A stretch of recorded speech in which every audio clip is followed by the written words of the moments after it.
இது ஒரு crime thriller series. ஒரு கிரைம் நடக்குது. அதுக்கு பின்னாடி என்ன மாரி விஷயங்கள் நடந்திருக்கும் அப்படிங்கிற இன்வெஸ்டிகேஷன் ப்ராசஸ் தான் இந்த சீரிஸ் அப்படிங்கிறதுனால, இந்த கிரைம் த்ரில்லர் லவர்ஸ்க்கு வந்து ஒரு டிலைட்னே சொல்லிடலாம். அந்த அளவுக்கு ரொம்ப சுவாரஸ்யமா எடுத்திருக்காங்க. ஒரு கிரைம் த்ரில்லர் படமோ, சீரிஸோ பார்க்க போறோம் அப்படின்னா, அதுல நம்ம என்ன மாரி விஷயங்கள்லாம் எதிர்பார்ப்போமோ, அது எல்லாமே ரொம்ப பக்காவா பொருந்தி வந்திருக்கு இந்த சீரிஸ்ல. சுழல் ஃபர்ஸ்ட் சீசனே ரொம்ப ஃபேன்டாஸ்டிக்கா பண்ணியிருப்பாங்க.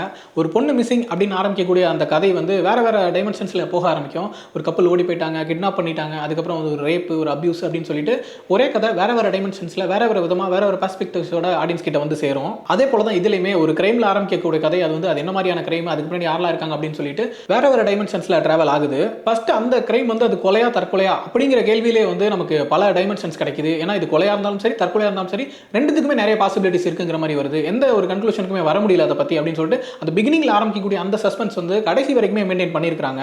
ஏன்னா ஃபர்ஸ்ட் நடக்கக்கூடிய அந்த கிரைம் இன்சிடென்ட் பத்தி கிளைமேக்ஸ் வரைக்குமே ஏதாவது புது புது விஷயம் ரிவீல் ஆயிட்டே இருக்கிறது இந்த சீரிஸ்க்கு ஒரு மிகப்பெரிய இன்ட்ரெஸ்டிங்கான எக்ஸ்பீரியன்ஸை கொடுத்துருக்கு. நான் ஆல்ரெடி சொல்லியிருந்தேன் கதிர், ஐஸ்வர்யா ராஜேஷ் இந்த ரெண்டு கேரக்டர்ஸ் மட்டும் தான் சீசன் 2க்கு வராங்க அப்படின்னு சொல்லிட்டு அந்த ரெண்டு கேரக்டருக்குமே இந்த ஒரு பர்டிகுலர் டெத் அப்படிங்கிறது ரொம்ப முக்கியமான விஷயமா இருக்குது. ஏன்னா ஐஸ்வர்யா ராஜேஷோட அட்வொகேட் தான் இறந்திருக்காரு அப்படிங்கறனால அவங்களோட கேஸை ஹோல்ட் பண்ணிடுறாங்க. ஐஸ்வர்யா ராஜேஷ் வந்து நீதிமன்ற காவலுக்கு அனுப்பிடுறாங்க, ஜெயிலுக்கு அனுப்பிடுறாங்க. அதே போல லால் இறந்த கேஸை விசாரிக்கிறதுக்குமே கதிரை தான் அப்பாயின்ட் பண்றாங்க. அவர் தான் இன்வெஸ்டிகேஷன் ஆஃபீஸராகவும் போறாரு. ஸோ ஒரு டெத் வந்து இந்த ரெண்டு முக்கியமான கேரக்டர்ஸோட லைஃப்ல என்ன விதமான இம்பாக்ட் கொடுக்குது, என்ன விதமான சேஞ்சஸ் கிரியேட் பண்ணுது அப்படிங்கிறத நோக்கி தான் கதை நகருது. இது வந்து ரொம்ப நல்ல மூவா தான் இருந்துச்சு. ஒரு ரெண்டு கேரக்டர்ஸ் மட்டும் வராங்க, அவங்க ரெண்டு பேருக்குமே ஒரு காமனான பாயிண்ட் வச்சு ஸ்டோரி ஆரம்பிக்கிறது ரொம்பவே இம்ப்ரெசிவா தான் இருந்துச்சு.